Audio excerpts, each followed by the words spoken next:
Marsha, this has been awesome. It's been so good to visit you again and see your house. Yeah, thanks. It's been wonderful to have you here. So, what words of caution or advice would you like to give others before they go tiny? Ooh, that's a good question. I think the number one thing I would say to people is like to really think about what is it that you want to sacrifice? Because you have to sacrifice something when you move tiny. And for me, it was a sacrifice of living space, just a little bit. And I guess the other piece of advice is and it's also the beautiful thing about going tiny is that it's really an expression of you and who you are and what you want out of it. And so knowing who you are and why you're going tiny makes all of the decisions that you have to make, because there's so many decisions to make when it comes to building a house. So knowing the reasons why you're going tiny and what you want to get out of it, that really helped me make my decisions more easily, because I was just like, nope. So let's bring this down to earth then. Okay. What made you go tiny? That's a really good question. It's a complex answer because there's multiple things. But number one is I wanted to live in the country, and to root myself down onto land and say this is where I really want to be was too big of a decision for me to make. So I was trying to figure out how can I still live rural and own something and have that lifestyle. So that was like number one. And then number two was like I kind of wanted to prove to myself that I could do it. That going tiny isn't as like woo-woo crazy as what people think it is, that it's not just for I don't know. What do you think people think the typical tiny homer is?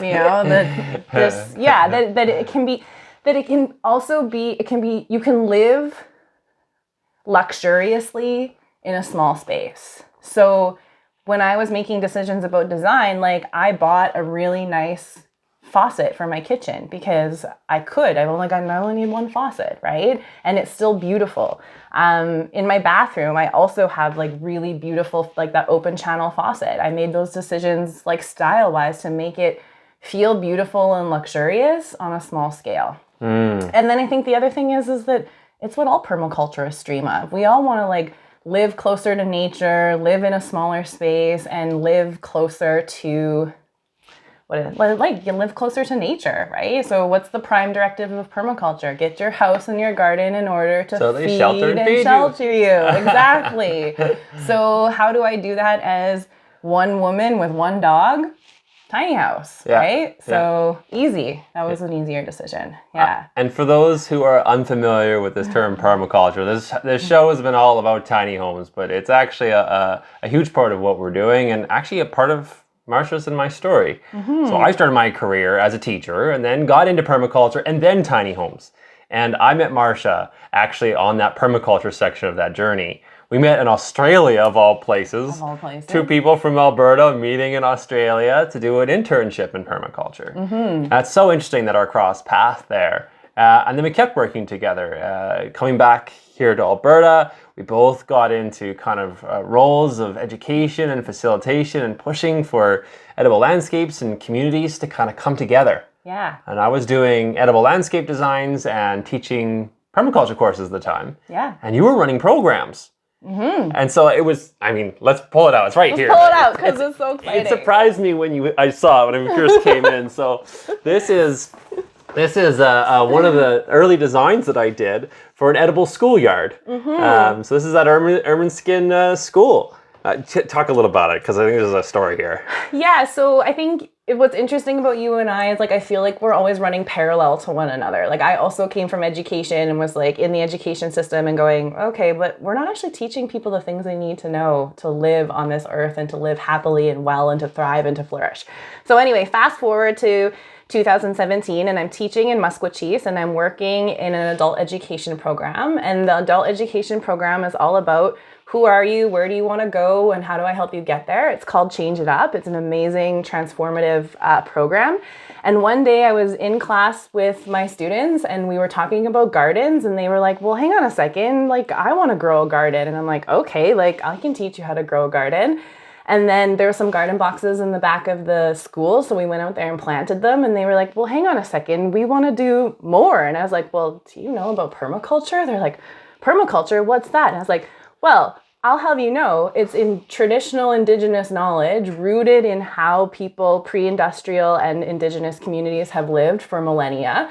And then along came some Western scientists and put a lens on it, and it spiraled into this amazing, not only a way to design your gardens and to design your life, but a whole global movement about how do we live well in this world. And they were just like, tell me more. So then I called Kenton and I said, Kenton, let's redesign this school space that we had put our garden boxes on to show people what permaculture looks like in real life and in their community. And so there was 17 students, and Kenton took them through the whole PDC, and they did their own designs, and then also helped dig these swales and put in the food forest. And it was just this amazing, just inspiring community project. And at the end of it, actually, it's really interesting. I was talking to one of my students this morning, and I'm like, hey, how's your garden? And he sent me pictures. It looks phenomenal.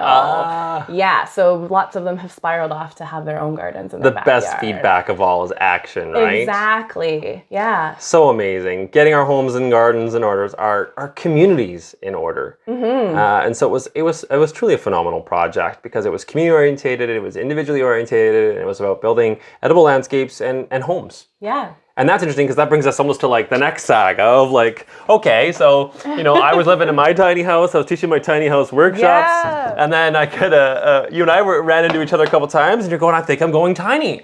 And then you came and took the tiny house workshop. Yeah. And totally worth it. I think that the tiny house workshop really brought it home for me about like, what does it actually take to go tiny? And because I knew that I didn't want to DIY it myself. I'm not skilled enough to be like, let's pick up a saw and build myself a house. And I'm also not that patient to be like, let me look at the book.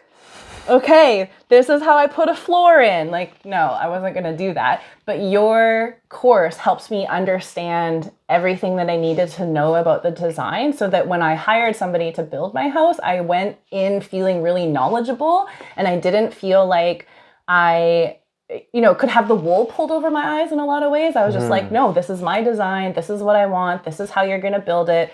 All those decisions, right? And being able to anchor that back into, this is the reason why I'm going tiny. And when I ask for this, that, or the other thing, this is why. Yeah. And it was helpful for me to communicate to the builder that way. And lucky for me, I had somebody who had built a lot of tiny houses, so he was familiar with that.